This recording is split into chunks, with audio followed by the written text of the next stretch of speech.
लोकसभा चुनाव से पहले देश की जनता का मूड क्या है? देश की जनता अब की बार किस चेहरे और किस पार्टी पर अपनी मोहर लगा सकती है? या फिर जनता विकास पर भरोसा करेगी, मोदी फैक्टर पर भरोसा करेगी और ये मोदी फैक्टर अब की बार बीजेपी को, एनडीए गठबंधन को 400 के पार ले जाएगा, या फिर इंडी गठबंधन ये 400 पार वाला जो खेल है एनडीए का उसको बिगाड़ देगा? इंडिया न्यूज कुछ सवालों के साथ लगातार देश की जनता के बीच पहुंच रहा है।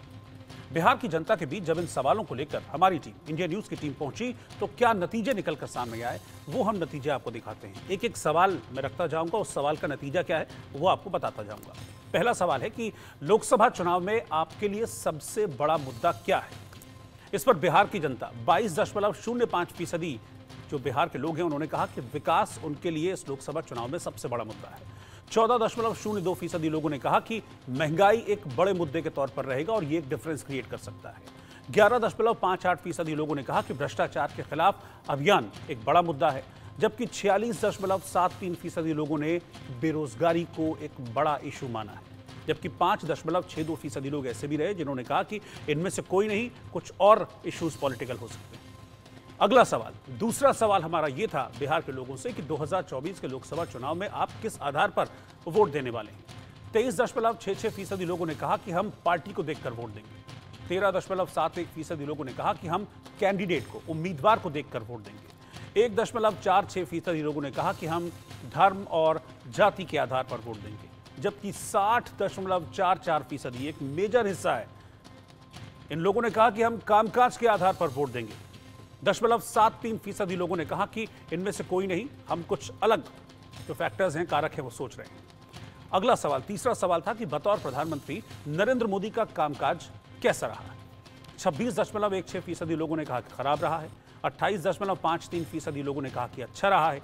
35.99% लोगों ने कहा कि बहुत अच्छा रहा है नरेंद्र मोदी का कामकाज, जबकि 9.32% लोगों ने इस पर अपनी राय जाहिर करने से अभी मना कर दिया, कहा कि अभी कुछ कहेंगे नहीं हम इस पर। चौथा सवाल था कि लोकसभा चुनाव में मोदी फैक्टर आपको क्या लगता है कितना काम करेगा? 15.44% लोगों ने कहा कि थोड़ा काम करेगा। 23.65% लोगों ने कहा कि ये ज्यादा काम करेगा। 38.49% लोगों ने कहा कि बहुत ज्यादा काम करेगा, जबकि 20.63% लोग ऐसे भी थे जिन्होंने कहा कि मोदी फैक्टर चुनाव में बिल्कुल भी प्रभावी नहीं रहेगा, बिल्कुल भी काम नहीं करेगा। 1.79% लोगों ने इस पर अपनी राय साफ साफ जाहिर नहीं की। पांचवा सवाल था कि आपके लिहाज से 2024 के लोकसभा चुनाव में किसकी सरकार सेंटर में बन रही है? 60.04% लोगों ने कहा कि बीजेपी और सहयोगी दलों की सरकार 2024 में सेंटर में बन रही है। 24.22% लोगों ने कहा कि इंडी गठबंधन यानी कि कांग्रेस और उसके सहयोगी दल जो हैं उनकी सरकार इस बार सेंटर में बनेगी 2024 के लोकसभा चुनाव के जब नतीजे सामने आएंगे। 9.13% लोगों ने कहा कि क्षेत्रीय दलों की साझा सरकार बनेगी सेंटर में, जबकि 6.61% लोग ऐसे थे जिन्होंने इस पर अभी कुछ अपनी राय क्लियरली यानी कि साफ साफ जाहिर नहीं की। तो ये 4-5 जो सवाल थे हमने ये रखे बिहार की जनता के सामने, और उसका क्या नतीजा निकलकर सामने आया वो नतीजा मैं आपको बता रहा हूँ। मेरे साथ इस वक्त दानिश इकबाल जी जो हैं वो बीजेपी के प्रवक्ता हैं, वो इस वक्त साथ में जुड़ गए हैं, और रितेश हमारे संवाददाता इस वक्त हमारे साथ जुड़ गए हैं। तो मैं पहले रितेश आपके पास आ रहा हूं। रितेश, ये सर्वे था और ये सर्वे लगभग इस तस्वीर को साफ कर रहा है कि सरकार के तौर पर सेंटर में जो बिहार के लोग हैं वो एनडीए को पसंद कर रहे हैं। ये एक मेजर सवाल था इन 5 सवालों में, और जिसमें 60% से ज्यादा लोगों ने एकमुश्त होकर अपनी राय दी है कि सेंटर में सरकार बीजेपी की बनेगी, एनडीए की बनेगी। भले ही इश्यूज बहुत सारे हैं, नाराजगियां भी बहुत सारी हैं, लेकिन इसके बावजूद जो डिफरेंस है वो यही है कि सरकार सेंटर में एनडीए की बन रही है। अब बिल्कुल देखिए, जो सर्वे इंडिया न्यूज ने कराया है वो बिल्कुल सटीक है, क्योंकि बिहार के अगर लोगों के मूड की बात करें, भले ही कहा जाता है कि बिहार में जाति के आगे लोग नहीं पूछते हैं, लेकिन परसेप्शन जो है वो धीरे धीरे बदल रहा है। लोकसभा चुनाव की अगर खास तौर पर बात करें तो यहाँ पर जाति का जो फैक्टर है वो कहीं ना कहीं वो रैली अगर बात करें तो लोगों के लिए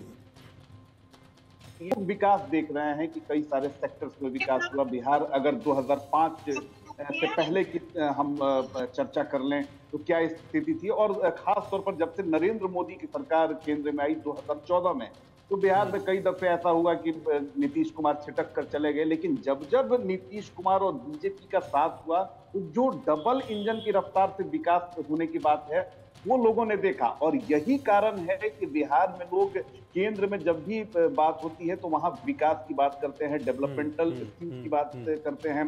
जो सेंटर की कई सारी योजनाएं हैं उसका लाभ लोगों को मिला है। और यही कारण है कि बिहार में ये जो सर्वे हुआ है वहां 60% से भी ज्यादा जो लोग हैं वो कह रहे हैं कि विकास के नाम पर हम वोट करेंगे। क्योंकि देखिए कहीं के भी लोग हों, कोई भी कस्बा हो, गांव हो, इलाका हो, वहां के लोग डेवलपमेंट चाहते हैं। वहां के लोग चाहते हैं कि सुदूर ग्रामीण इलाका हो लेकिन हमारा जो गांव है वो गांव में अच्छा स्कूल हो, उसका लाभ मिले। और जिस तरह से डिजिटल इंडिया या डिजिटलाइजेशन हुआ है उसका फायदा अब आम लोगों को मिल रहा है। और यही कारण है कि जो ये सर्वे हुआ है बिहार में, तमाम जो राजनीतिक समीकरण जो होते हैं, जातिगत समीकरण, उनको दरकिनार करते हुए डेवलपमेंटल स्कीम पर 60% से ज्यादा लोगों ने मुहर लगाई है। और ये हम ग्राउंड पर जब रिपोर्ट कर रहे हैं, रिपोर्ट बना रहे हैं, तो लोगों का साफ तौर पे कहना है कि हम कुछ भी हो, स्कीम बहुत सारी है यहाँ पर। महंगाई भी एक महत्वपूर्ण इश्यू है, बेरोजगारी भी है, लेकिन उसके बावजूद लोगों का कहना है कि हम डेवलपमेंट के नाम पर ही वोट करेंगे। क्योंकि अगर हमारा प्रदेश डेवलप होगा तो लोगों को यही रोजी रोजगार मिलेगा। तो एक चीज तो तय है कि बिहार में इस बार अगर लोकसभा चुनाव की बात करें तो यहाँ पर जो डेवलपमेंट का इश्यू है, जो विकास का फैक्टर है, वही हावी रहने वाला है। ठीक है दानिश जी, मैं आपके पास आ रहा हूं। एक सवाल हमारा जो सर्वे का था वो ये भी था कि आप किस आधार पर वोट करेंगे, यानी कि जब आप वोट देने जाएंगे तो आपके दिमाग में क्या चल रहा होगा। उसमें दो मेजर चीज़ हैं जिस पर लोगों ने बढ़ चढ़कर बात कही है। एक कहा है 20% से ज़्यादा लोगों ने कहा कि हम विकास के नाम पर वोट करेंगे, और दूसरा 40% से ज़्यादा लोगों ने कहा कि बेरोजगारी के नाम पर वोट करेंगे, यानी कि विकास पॉजिटिव, बेरोजगारी नेगेटिव। अब मेरा सवाल ये है कि बिहार में तो महागठबंधन भी देख लिया जिसमें आरजेडी और जेडीयू की सरकार थी, अब आप और जेडीयू मिलकर सरकार चला रहे हैं, तो विकास का फायदा किसे होगा और बेरोजगारी का नुकसान किसे होगा? देखिए, अभी जो चुनाव की बात हम लोग कर रहे हैं और जो चुनाव अभी होने वाला है वो लोकसभा का चुनाव है। तो लोकसभा के चुनाव में निश्चित तौर पर जो केंद्र के मुद्दे होते हैं वो महत्वपूर्ण होते हैं। लोकसभा के चुनाव में प्रदेश स्तर के मुद्दे या प्रदेश की सरकार के मुद्दे को लेकर के चुनाव नहीं होता है। और लोकसभा के चुनाव में भारतीय जनता पार्टी एनडीए, सवाल मेरा तब भी वही होगा, क्योंकि विकास का फायदा किसको होगा, बेरोजगारी का फायदा किसको होगा? अगर आप स्टेट छोड़ के सेंटर पे आ जाएं तब भी मैं बताता हूं जी।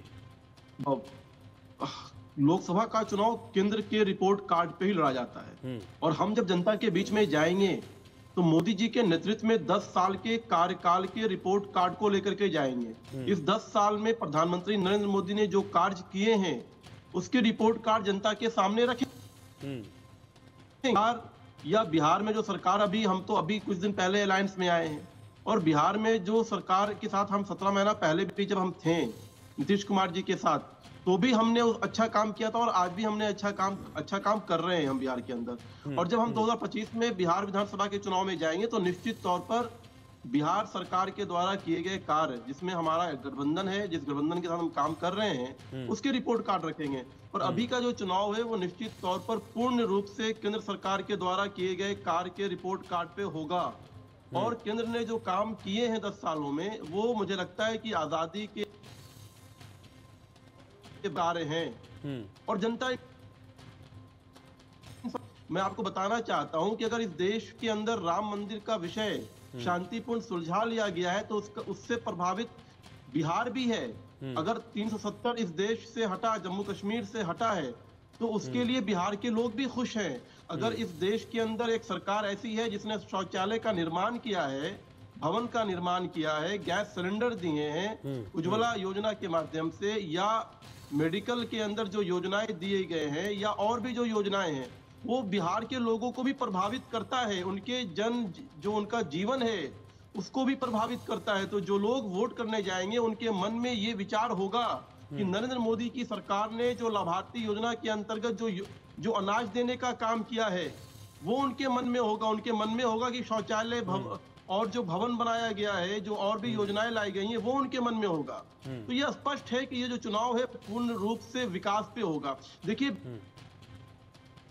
लेकिन एक चीज है ना, आप अपने पक्ष गिना रहे हैं, लेकिन मजबूती का दावा तो जो महागठबंधन है वो भी कर रहा है। अब देखिए उसमें उनमें सीट शेयरिंग भी हो गई है, और ऐसा नहीं कि बहुत ज्यादा खींचतान हुई है, आराम से सीट शेयरिंग भी हो गई, फॉर्मूला भी आज निकाल दिया। मजबूती का दावा तो वो भी कर रहे हैं और सरकार का हिस्सा वो भी रहे हैं। देखिए, हम जब आज अपने बिहार के अंदर प्रदेश में मीडिया सेंटर का निर्माण कर रहे हैं, सभी लोकसभा में हमारे मीडिया सेंटर का जो है निर्माण हो चुका है, हम पूर्ण रूप से चुनाव में जा चुके हैं, तब वो अपने सीट के शेयरिंग की बात कर रहे हैं उनके अलायंस वाले। देखिए, और बिहार में जो हमारे अपोनेंट हैं, जो हमारे अपोजिशन है, वो आरजेडी है। आरजेडी एक राज्य स्तरीय पार्टी है जो 2019 में जिसके खाता भी नहीं खुले थे, जीरो पे आउट हो गई थी। तो आरजेडी को लोग क्यों वोट देंगे, मुझे आप बताइए। क्या आरजेडी का एमपी चुन करके कोई प्रधानमंत्री बनाने वाला है क्या? क्या आरजेडी के एमपी चुन करके कोई मंत्री बनने वाला है क्या? तो कोई कारण तो होना चाहिए आरजेडी के एमपी को वोट देने का। क्यों बिहार की जनता वोट देगी? और बिहार की है वो जानती है कि हमारा एक ये के उम्मीदवारों को वोट देगी तो वो सीधे केंद्र में बनाने वाली संपूर्ण बहुमत की सरकार को वोट देगी। और नरेंद्र मोदी को इसलिए वोट देगी कि 10 साल में जो नरेंद्र मोदी जी ने जो कार्य किए हैं, मोदी की जो गारंटी है, मोदी की गारंटी है कि इस देश के अंदर भ्रष्टाचार नहीं होगा, और अगर कोई करेगा तो कितना बड़ा भी मुख्यमंत्री होगा वो जेल के अंदर होगा। इस देश के अंदर मोदी की गारंटी है कि वंशवाद की और परिवारवाद की राजनीति को बढ़ावा यही नहीं तो कहते हैं मिलेगा। विपक्ष, यही तो कहता है कि विपक्ष का यही तो कहना है कि आप जो है जो सरकारी एजेंसियां हैं उनको राजनीतिक संस्थान आप लोगों ने बना दिया है और उसका इस्तेमाल करते हैं, किसी को भी उठा के अंदर कर देते हैं। ये उनके आरोप हैं। अभी भी पहले भी इस तरह के आरोप रहे। मैं आपके पास आता हूं, मुझे रितेश के पास 1 मिनट जाने दीजिए। मैं आपके पास आ रहा हूं, 1 मिनट मुझे रितेश के पास जाने दीजिए। रितेश, बाकी सब तो ठीक ठाक, आज जो सीट शेयरिंग हुआ सब ठीक ठाक रहा, सिर्फ एक चीज को छोड़कर, पूर्णिया को लेकर, और अब उसी को लेकर पेच फंस रहा है। यहां तो बीमा भारती के खाते में चले गई आरजेडी के, लेकिन पप्पू यादव फ्रेंडली फाइट की बात कर रहे हैं। फ्रेंडली फाइट जैसी कोई चीज होती है पॉलिटिक्स में? देखिए, सबसे बड़ी बात है कि कांग्रेस की बेचारगी कभी भी मैंने इस तरह से नहीं देखी, जहां पर सीट शेयरिंग से लेकर कैंडिडेट के सिलेक्शन में उसकी नहीं चल रही है। आप देखिए कि बाकायदा एक प्रेस कॉन्फ्रेंस किया गया और ये दावा किया गया था कि तेजस्वी यादव जो हैं वो प्रेस कॉन्फ्रेंस में रहेंगे और वही सीट शेयरिंग का औपचारिक ऐलान करेंगे, लेकिन तेजस्वी यादव नहीं है। सिर्फ कांग्रेस के प्रदेश अध्यक्ष पहुंचे और उन्होंने एक शब्द तक नहीं बोला। ये बताने के लिए काफी है कि बिहार में कांग्रेस की स्थिति क्या है। अब आते हैं पूर्णिया की सीट पर। तो पूर्णिया की सीट पर आप देखिए कि बीमा भारती को पहले ही टिकट जो है वो फाइनल हो चुका था और ये बातें पप्पू यादव को शायद पता नहीं थी, लेकिन पप्पू यादव जिद पर अड़े हुए हैं। आज पप्पू यादव से हमारी बात की हुई और पप्पू यादव ने साफ तौर पर दावा किया कि हम वहां से फाइट करेंगे, वहां पर कांग्रेस का परचम लहरेगा, वहां झंडा फहरेगा। लेकिन पप्पू यादव आखिर किस आधार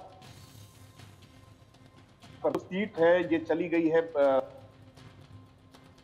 आरजेडी ने अपने प्रत्याशी का बाकायदा नाम सिंबल दे दिया है, तो फिर कांग्रेस अगर उन्हें प्रत्याशी नहीं बनाती है तो फिर पप्पू यादव के पास विकल्प क्या रह जाता है? तो लग रहा है कि पप्पू यादव हताशा और निराशा में है और वो इस तरह का बयानबाजी कर रहे हैं क्योंकि उनके लिए बड़ी पशुपेश वाली स्थिति हो गई है। जन अधिकार पार्टी का उन्होंने बहुत ही एक सपना देखा था और विलय किया कि चलिए पूर्णिया से उन्हें टिकट मिलेगी, वो जीत भी जाएंगे। एक बार फिर से जो राजनीतिक तौर पर हाशिए पर चले गए थे, एक बार फिर से राजनीति में उनकी प्रासंगिकता बढ़ेगी, लेकिन हुआ ठीक उसके उलट। अब क्या है कि इनके जो भी कार्यकर्ता हैं वो विरोध कर रहे हैं कि जो भी है, मतलब अब जो सियासत है बड़ी दिलचस्प होने वाली है बिहार की। रितेश, आपका भी शुक्रिया, दानिश भाई आपका भी शुक्रिया साथ में।